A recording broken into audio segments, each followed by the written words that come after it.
Narito na mga malalaking balitang Central Luzon ngayong araw.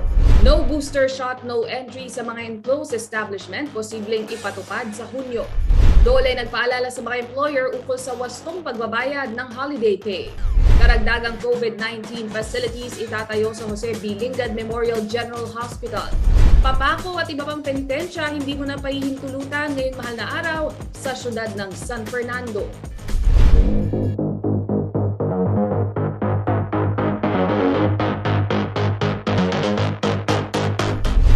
Magandang araw mga karehiyon, ako si Nicolette Henson Hizon. Oras na para sa mga may init na balitang Central Luzon.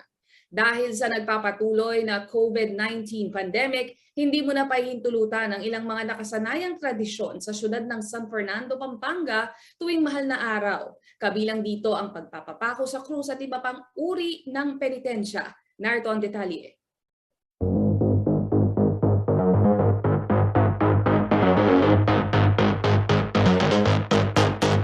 Formal nang inanunsyo ng City Government ng San Fernando, Pampanga ang kanselasyon ng ilang mga nakasanayang tradisyon tuwing Maleldo o mahal na araw sa syudad.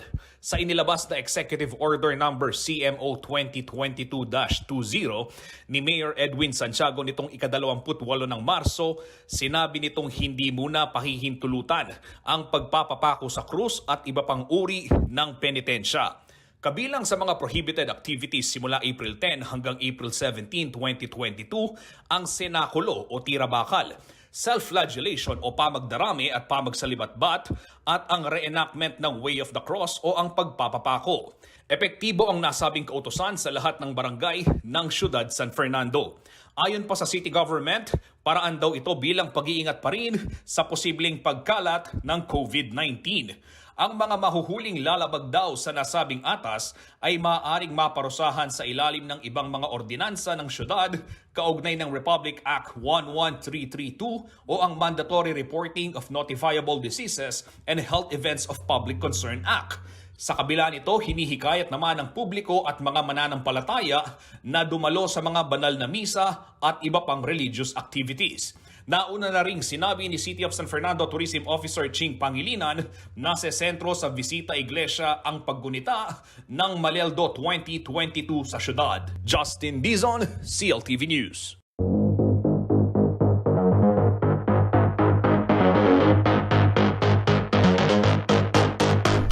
Dalawang karagdagang gusali ang planong ipatayo sa compound ng Jose B. Lingad Memorial General Hospital, kabilang ito sa pandemic response ng Department of Health sa Central Luzon.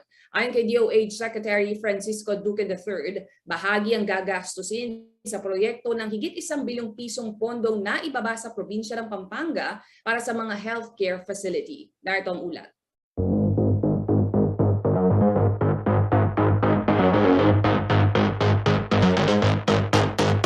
Last quarter ng papaexit na Administrasyong Duterte, hindi raw napag-iiwanan ng Pampanga sa mga healthcare facility project ng Department of Health o DOH. Sa syudad ng San Fernando na lamang daw, bukod sa OFW Hospital sa Barangay Sindalan, ay patuloy rin ang improvement ng mga pasilidad sa Jose B. Lingad Memorial General Hospital sa Barangay Dolores.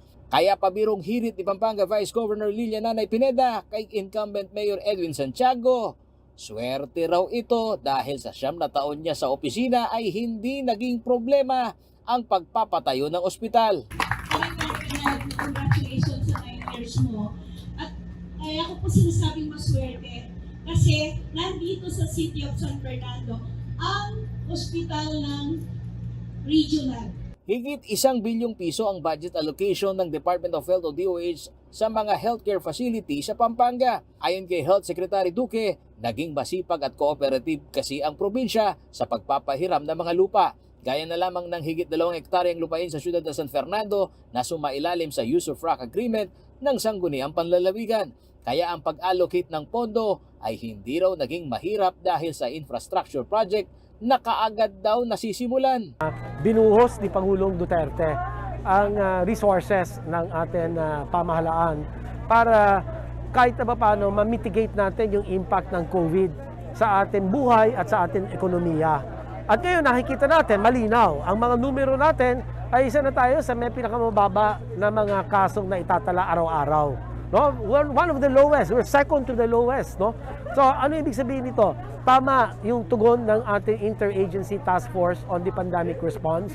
Tama yung pamunuan ng Department of Health.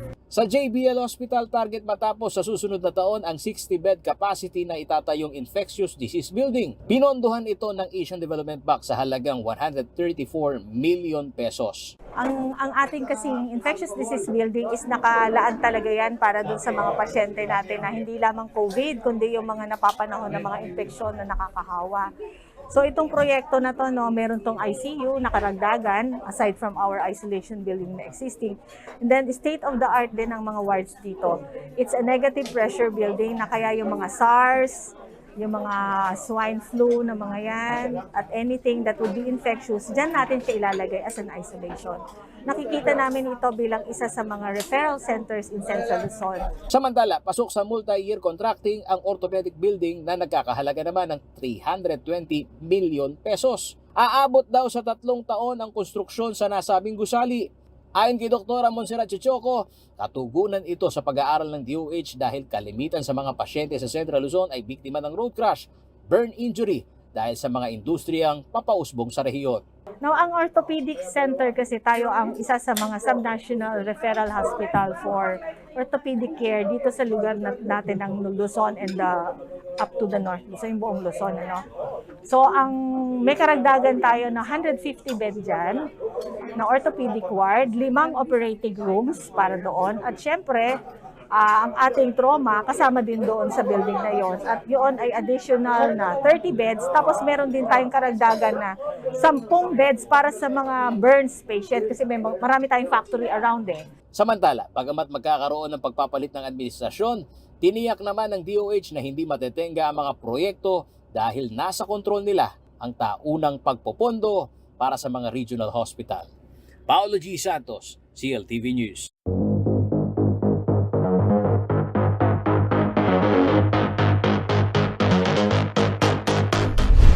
Magiging permanente na raw para sa mga kawani ng gobyerno na sakop ng Civil Service Commission ang flexible work arrangement sa kabila ng pagbuti ng sitwasyon kaugnay ng COVID-19 pandemic. Ito ang inanunsyo ng CSC kasunod naman ng pagtaas ng presyo ng produktong petrolyo na nakaapekto na rin sa presyo ng mga bilihin. Narito ang report.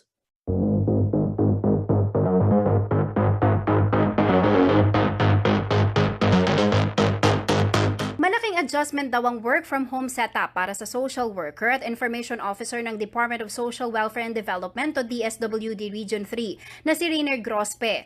Mula kasi sa nakasanayang pagpunta ng mga kliyente at benepisyaryo ng DSWD sa kanilang opisina, natigil ito bilang pag-iingat sa pagkalat ng COVID-19.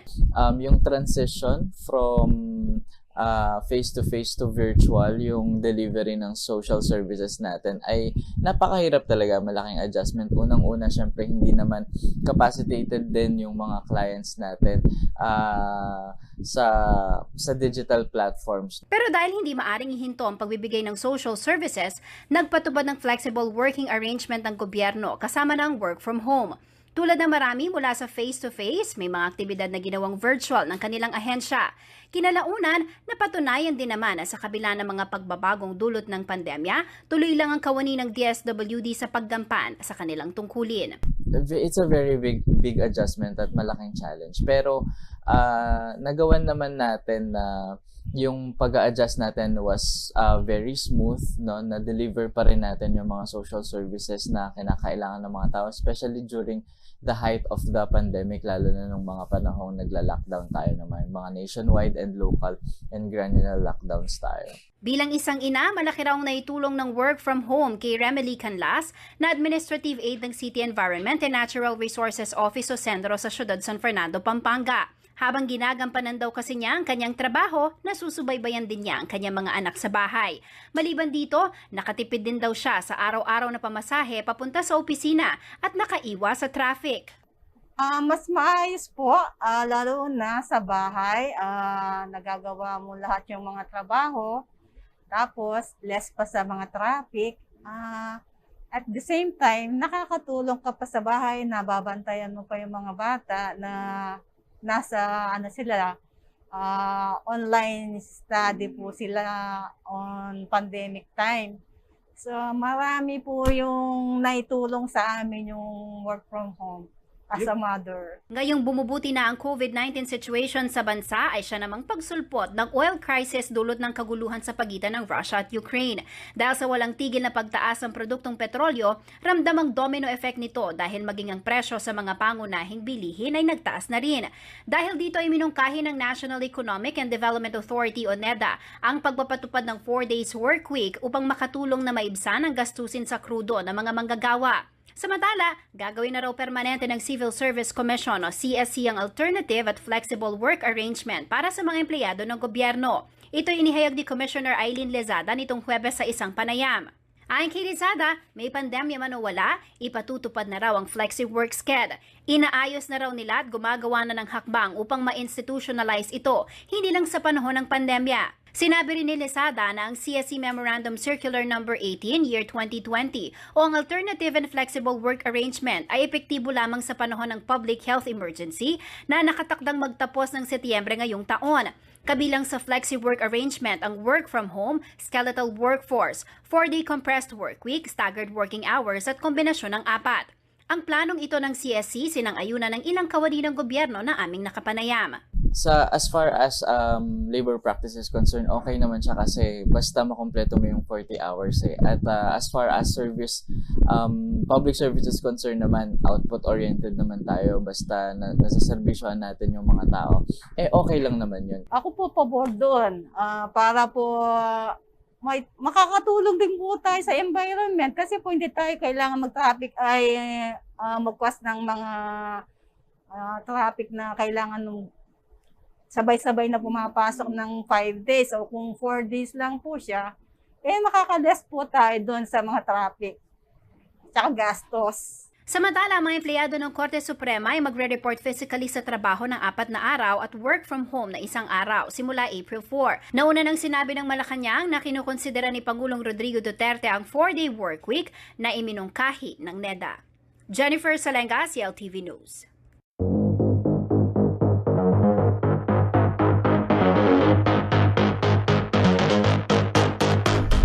Sa pagbabalik ng CLTV Balitaan, bagong pinuno ng Pampanga Provincial Police nagpatupad ng rigodon sa Intel Department matapos masangkot ng ilang tauhan sa hulidap.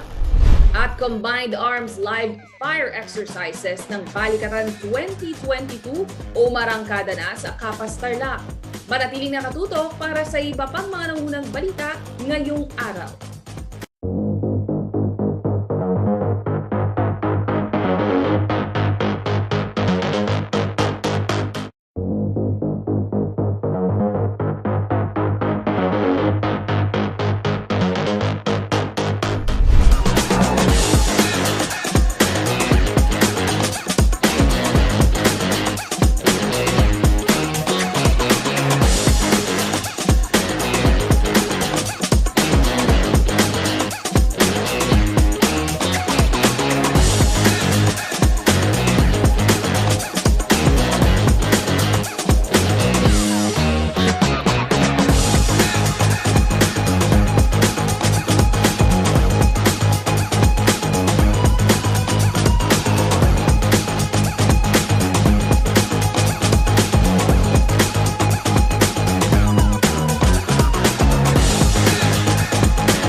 Nagbabalik ang CLTV Balitaan at sa iba pang mga nangunang balita.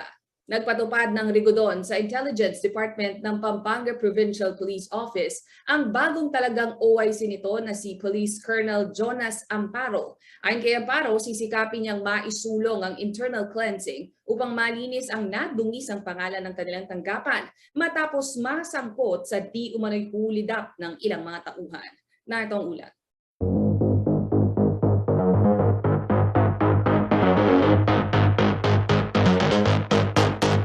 Matapos muling mabahiran ng kontrobersiya ang integridad ng kapulisan sa Pampanga dahil sa pagkakasangkot ng 10 tauhan sa di umano'y hulidap, sisikapin daw na ibangon ng officer in charge ng Provincial Police Office na si Police Colonel Jonas Amparo ang integridad ng Intelligence Department nito.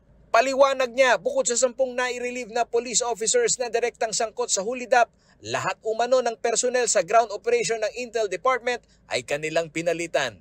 Na-relieve na yon, tama? Opo.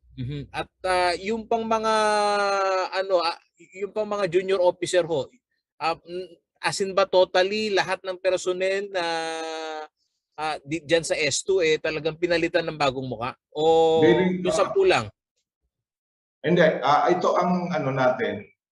Lahat ang instruction naman doon ay talagang very specific yun na palitan lahat. Ang mga admin personnel lamang ang itinira sa departamento at upang hindi makaimpluwensya ang ilan ay itinalaga sa ibang unit habang ang 10 pulis na na-involve ay nasa floating status sa headquarters ng Police Regional Office 3 sa Camp Oliva sa siyudad ng San Fernando, Pampanga.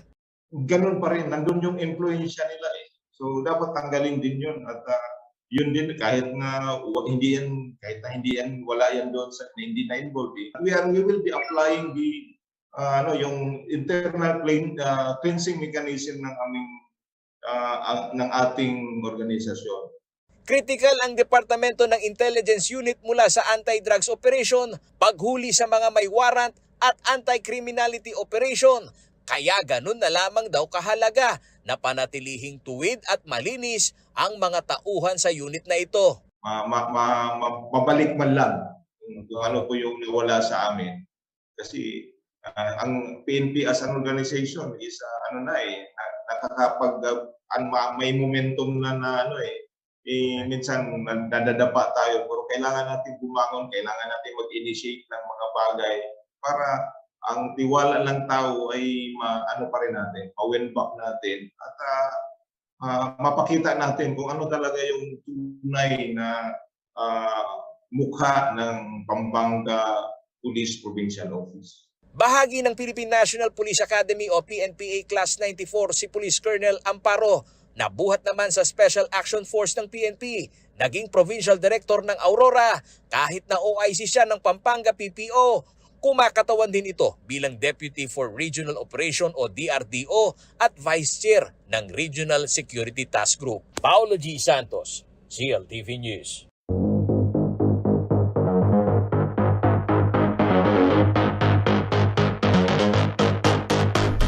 Umarangkada na ang pagsasanay ng mga tropang militar ng Estados Unidos at Pilipinas sa Capas Tarlac. Personal na tinungo ng ating mga kasamang sina Felix Barrios at Art Consuelo ang ginawang Combined Arms Live Fire Exercises nitong Huwebes. Tunghayan natin ang mga maaksyong eksena sa Balikatan 2022 sa ulat na ito.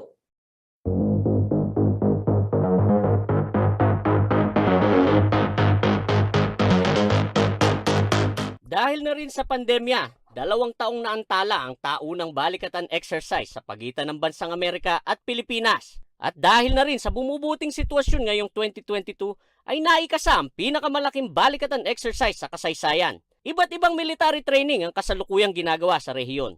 Sa Colonel Ernesto Rabina Air Base sa Capas Tarlac, nagsagawa ng tinatawag na Combined Arms Live Fire Exercise ang magkasanib na puwersa ng US military at Armed Forces of the Philippines nitong Huwebes. Sa isang simulated scenario, umatake ang magkasanib na puwersa upang sugpuin ang mga kalaban. Ginamit ng Armed Forces of the Philippines ang mga bagong armored personnel carrier, mga Super Tucano aircraft, AW-109 helicopter, 105mm howitzers at mga mortars upang mahasa sa interoperability operations. Ang puwersang Amerikano, nagdala rin ng kanilang mga High Mobility Artillery Rocket System o HIMARS, mga howitzers, mga Apache helicopters at mine clearing equipment. Naging malaking pagsubok daw para sa AFP ang pagkaantala ng balikatan dahil sa kagustuhan na rin nila na masubukan ang kanilang mga bagong kagamitan. Like I said, we have new equipment. We haven't had much exercise with them. And of course, with the interoperability, 2-year gap is really very big, especially so that we have new troops, we have new commanders, and it's very fortunate that we're able to conduct this again this year. Sa panig ng US Forces naman, ang matagal na kooperasyon ng dalawang bansa ang kanilang sinandalan. Higit sa pagkakaroon ng mga modernong armas, mahalaga umano ang nabuong tiwala sa pagitan ng dalawang nasyon. We've had military-to-military close partnership for over 75 years. We've done Balikatan, this is the 37th iteration. So we have a lot of interoperability built over many, many decades. So while the immediate planning for this, there was some startup kind of friction because we hadn't done it several years. As you can see, we reached a really, really high level of readiness here together in a very short period of time. And that really speaks just to the enduring partnership that we've had. Building trust, not only in your own capability and in your weapon systems and in the effects of your weapons, but building trust in the people that are around you. And to do that with partners over here in the Philippines, I mean, that is absolutely invaluable. Higit na magpapatibay din daw sa Mutual Defense Treaty sa pagitan ng Pilipinas at Amerika ang pagdaraos ng Balikatan 2022. Okay, for the exercise, as you know, this is part of the our Mutual Defense Treaty. We have a Mutual Defense Treaty with the US, which means that any attack on the Philippines or any attack on the US forces here in the Indo-Pacific, we are mutually obliged to support each other. And with this exercise, we can practice before actual events happen, so that if real war or conflict happens, then we're able to know how to interoperate. Sinabi naman ni Armed Forces of the Philippines Chief of Staff General Andres Centino na hindi ito bago at kailangan ng kooperasyon sa pagitan ng dalawang bansa. And as I've mentioned in the opening ceremony 3 days ago, I mentioned that security is always a shared responsibility. And it's important that our capabilities are synchronized with those of our allies. Ang operasyong ito ay magpapalawig ng kooperasyon at tulungan sa pagitan ng mga tropang Amerikano at mga Pilipino. Nagre-report po mula dito sa Colonel Ernesto Rabina Air Base. Kasama si Art Consuelo, Felix Barrios, CLTV News.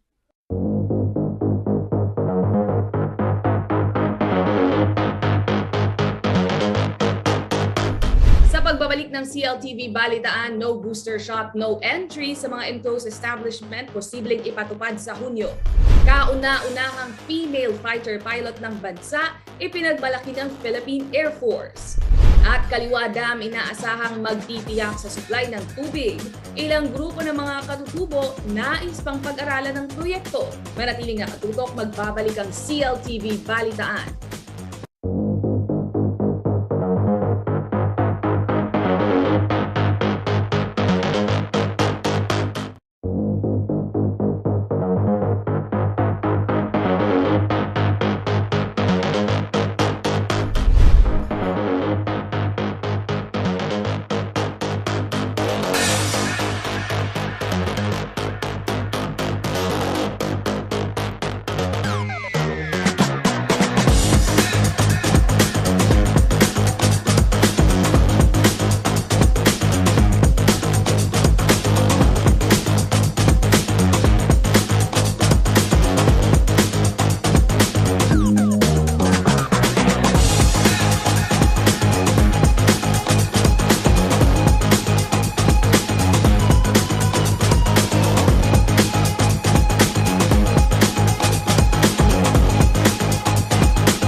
CLTV Balitaan at sa iba pang mga nangunang balita. Aminado ang Department of Health na matumal ang bilang ng mga nagpapa-inject ng COVID-19 booster shot. Kaya naman pinag-aaralan na raw ngayon kung magpapatupad ng no booster shot, no entry policy sa mga enclosed establishments. Yan ang ulat ni Paolo G. Santos.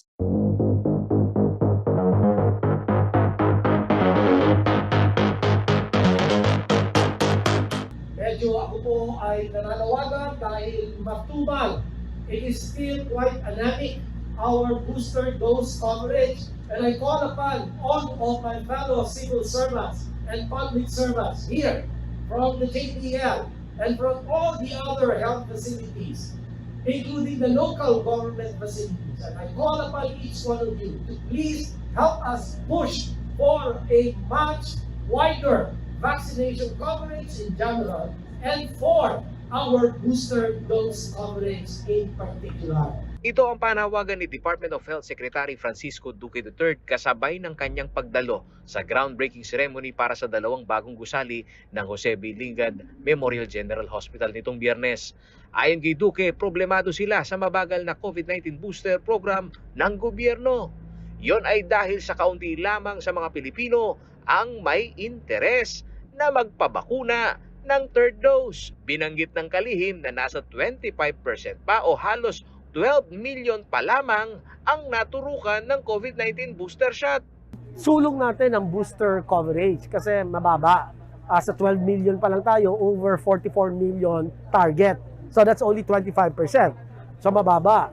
Kailan pa tayo magpapabakuna? Kapag may surge, hindi naman siguro tama yun. Mahirapan tayo. Matatandang ipinanukala ni Presidential Advisor on Entrepreneurship Joey Concepcion na magpatupad ng no booster shot, no entry policy sa mga enclosed establishments upang mapabilis ang rollout ng booster program. Ayon kay Duque, pag-aaralan pa raw nila sa IATF kung papaano maipatutupad ang nasabing pulisiya. Pero pag-uusapan pa rin yan na dapat isama ang booster dose sa pag-define ng complete vaccination. Kasi complete vaccination, dalawa ngayon eh. So gagawin natin 3 with 1 booster. Samantala, ayon sa kalihim, hindi pa napag-uusapan ng IATF ang 4th dose ng COVID-19 vaccine na itinulak ng ilang mayayamang bansa. Para sa kalihim, mahuli man ang Pilipinas dito, ang kaligtasan pa rin ng Pilipino ang kanilang intindihin. Oo, mahirap naman sa Amerika, hayaan natin silang mauna. Hindi natin alam kung ano magiging epekto nun eh. Mamaya magkaroon ng overdose, hindi mo masabi, no? Hindi natin, so makapag-aral tayo sa kanilang karanasan, di ba? Batay sa nationwide tally ng DOH as of March 30, 2022, higit 66 million na katao ang tumanggap ng first dose ng COVID-19 vaccine. Higit 67 million naman ang nakakuha ng second dose, habang 19 million pa lamang ang may booster shot. Dito sa Central Luzon, umabot na raw ng 7.9 million ang bilang ng mga fully vaccinated, habang nasa 1.7 million naman ang target population na naturukan ng booster shot. Paolo G. Santos, CLTV News.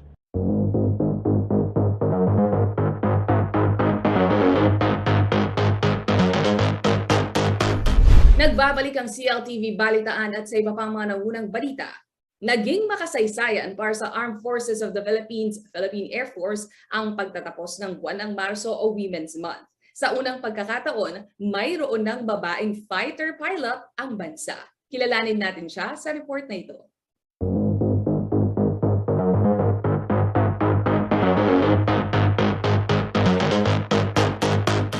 Walang duda na kung ano ang kaya ni Juan, kaya rin ni Juana at Maria. Hindi lamang sa loob ng bahay, sa pagawaan o opisina at palakasan, kundi maging sa bakbakan. Yan ang pinatunayan ni First Lieutenant Juliza May B. Camposano Beran, ang kauna-unahang female fight pilot ng Philippine Air Force o PAF. Sa pagtatapos ng buwan ng Marso na tinaguri ang Women's Month, tinanghal bilang AS-211 Combat Mission Ready Pilot and Wingman ng PAF si First Lieutenant Camposano Beran. Nakaistasyon siya sa 5th Fighter Wing ng Pasay Air Base sa Florida Blanca, Pampanga. Tubong tulunan Cotabato si First Lieutenant Camposano Beran at bahagi siya ng Philippine Military Academy Sinaglahi Class of 2015. Siya rin ang ikalimang babae na tumanggap ng Athletic Saber Award at tinaigang higit 170 miyembro ng kanyang class. Taong 2017 naman nang magtapos si First Lieutenant Camposano Beran sa military pilot training ng PAF Flying School. Ayon sa Armed Forces of the Philippines, patunay si First Lieutenant Camposano Beran na mahalaga ang papel ng kababaihan sa pagbuo ng ating lipunan. Nagpaabot din ng pagsaludo ang AFP sa lahat ng babae sa bansa. Liana Canilaw, CLTV News.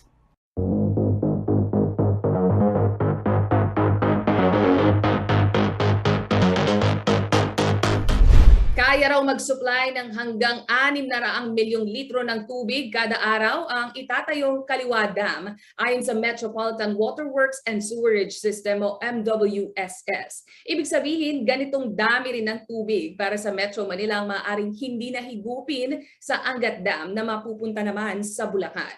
Sa kabila nito, nais pa raw pag-aralan ng ilang grupo ang nasabing proyekto. Narito ang detalye.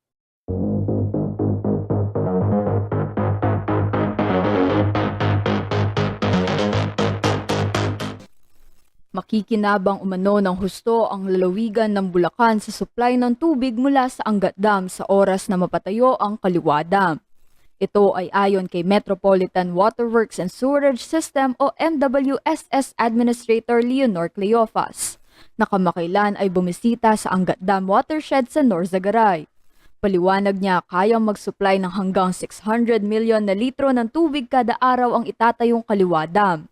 Ibig sabihin, ganitong dami rin ng tubig ang maaaring hindi nahigupin sa Angat Dam para sa Metro Manila. Dahil dito, may madadagdag na sa alokasyon ng tubig ng Angat Dam para sa Bulacan. Sa kasalukuyan, nagmumula sa Angat Dam ang 97% ng supply ng naiinom na tubig para sa Metro Manila. Nakikihati pa ang Bulacan para sa sarili nitong supply sa pamamagitan ng Bulacan Bulk Water Supply Project. Bukod pa rito ang alokasyon upang mapadaloy ang tubig mula sa Angat Dam patungo sa Bustos Dam na para sa pagpapatubig ng National Irrigation Administration sa mga sakahan. Matatanda ang taong 2006 nang makakuha ng water rights ang Bulacan Provincial Government mula sa National Water Regulatory Board upang makagamit ng tubig mula sa nasabing dam. Gayunpaman, napatupad lamang ang water rights nang magsimula ang operasyon ng Bulacan Bulk Water Supply Project noong 2019. Sa mahabang panahon na hindi nagamit ng Bulacan ang tubig sa Angat Dam, umasa ang mga Bulakenyo sa nahihigop na tubig ng water districts mula sa ilalim ng lupa na ngayon ay pinasok na ng tubig alat. Ang nasabing proyekto ay isa ng infrastruktura na humihigop ng malinis at maiinom na tubig mula sa Angat Dam. Bagamat nalalapit na ang konstruksyon ng Kaliwa Dam sa Hunyo, mayroon pa ring mga tumututol sa proyektong ito. Ilan na rito ang Philippine Task Force for Indigenous Peoples at ang samahan ng mga katutubong Agtad Dumagat Remontado sa pagtatanggol at Binabaka and Lupang Ninuno o Sagibin LN na parehong humihiling na ibalik ng National Commission on Indigenous Peoples ang Memorandum of Agreement sa communities upang lalo pang mapag-aralan. Arlene Salonga, CLTV News.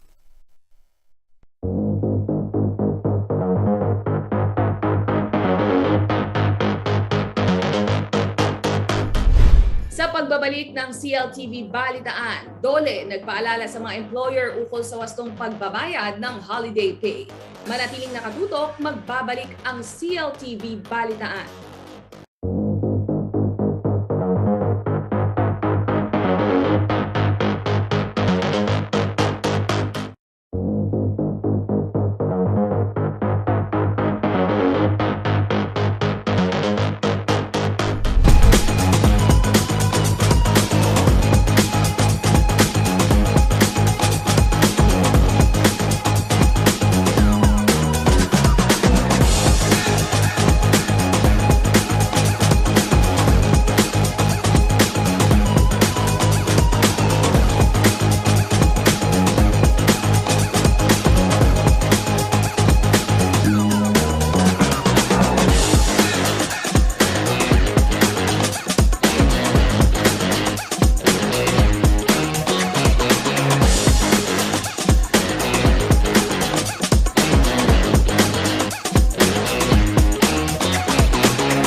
ang CLTV Balitaan at sa iba pang mga nangunang balita. Paalala po sa lahat ng employer at employee, naglabas ng labor advisory ang DOLE ukol sa wastong pagbabayad ng holiday pay ngayong papalapit na ang Semana Santa. Paalala ng kagawaran, sundin ang itinatakda ng batas kaugnay ng computation ng sahod. Narito ang report.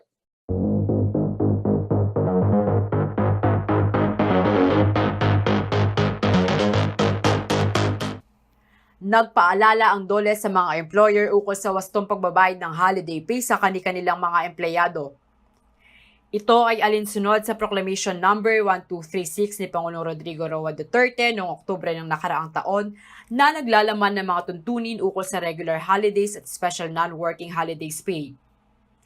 Inilabas ng Department of Labor and Employment o DOLE ang isang labor advisory nitong April 1 ukol sa mga paparating na regular holidays ngayon kagaya ng Araw ng Kagitingan, Huwebes Santo at Biyernes Santo. Kailangang bayaran ng mga empleyado ng 100% ng kanyang sahod sa mga araw na nabanggit kahit siya ay hindi pumasok sa trabaho. Para naman umano sa mga nagtatrabaho ng 8 oras tuwing regular holiday, sila ay nararapat bayaran ng 200% ng kanilang sahod o double pay. At kung magtrabaho ng higit sa 8 oras sa araw ng holiday na kasabay ng kanyang rest day, kailangan itong bayaran ng karagdagang 30% kada oras. Samantala, sa darating naman na Sabado de Gloria na tinaguri ang special non-working holiday, kailangang sundin ang no work, no pay, maliban na lamang kung may ibang kasunduan sa loob ng isang kumpanya. Ang empleyado naman na magtatrabaho sa araw na ito ay kailangang bayaran ng karagdagang 30% ng kanyang regular na sahod. At sa magtatrabaho ng higit sa 8 oras, ito ay makakatanggap ng karagdagang 30% ng kanyang sahod kada oras. Kung magkataon naman na ang nasabing holiday ay kasabay ng kanyang rest day at siya ay pumasok sa trabaho, ang empleyado ay kailangang bayaran ng karagdagang 50% ng kanyang regular na sahod. At kung magtatrabaho ng higit pa sa 8 oras, ito ay makakatanggap ng karagdagang 30% ng kanyang sahod kada oras. Paalala ng DOLE sa mga employer, sundin ang batas kaugnay ng pagpapasahod sa mga empleyado. Liana Canilaw, CLTV News.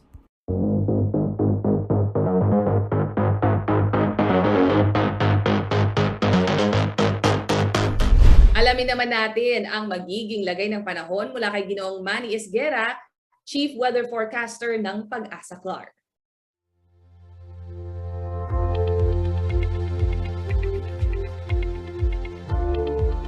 Narito po magiging taya ng panahon sa susunod na 24 oras. Isang low pressure area po ang namataan ng Pag-asa at ito po naman ay malayo pa naman. Nasa may silangan po ito ng Mindanao. Kaya po ang Caraga, Northern Mindanao, Eastern at Central Visayas ay magiging maula po ang papawiri na may inaasahang mga kalat-kalat na mga pag-ulan, pagkulog dulot po ng ITCZ. Ang low pressure po na nabanggit ay nakapaloob po sa ITCZ. At ang Cagayan Valley naman po, Apayao at Ilocos Norte ay magiging maulap din po ang papawiri na may inaasahang mga kalat-kalat na mga pag-ulan, pagkidlat at pagkulog dulot po ng shear line. Ito po yung pagkasalubong ng hangin na mainit at hangin na malamig. Ang Metro Manila po at nalalabing bahagi ng bansa, kasama na po dito ang Pampanga, ay magiging bahagya po hanggang sa kuminsan ay magiging maulap din sa bandang hapon. Mayroon lamang po tayong inaasahang mga isolated rain showers at thunderstorm. Ito po ay dulot ng mainit na easterlies at ng localized thunderstorm. So sa ngayon po, yung nabanggit na LPA ay may maliit naman po ang tsansa na mabuo bilang isang ganap na bagyo. So magbantay lamang po ang ating mga kababayan hanggang sa mga susunod po na forecast ng Pag-asa. Pinag-iingat din po ang lahat dahil maalinsangan po ang panahon. Minom po tayo ng maraming tubig, magsuot po ng komportabling damit.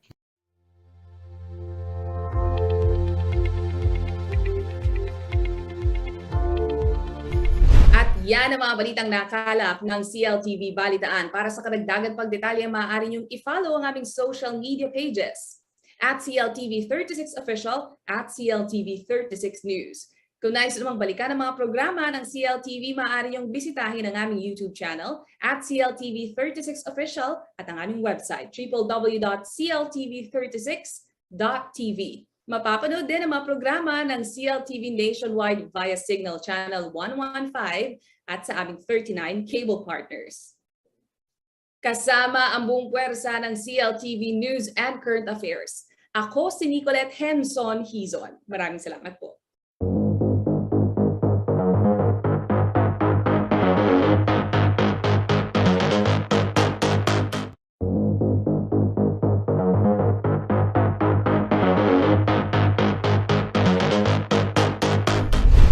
Narito na mga malalaking balitang Central Luzon ngayong araw.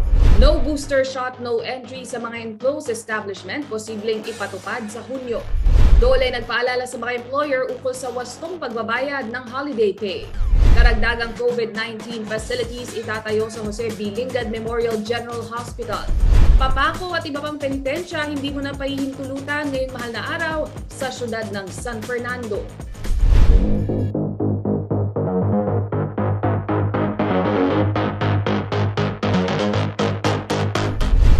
Magandang araw mga karehiyon, ako si Nicolette Henson Hizon.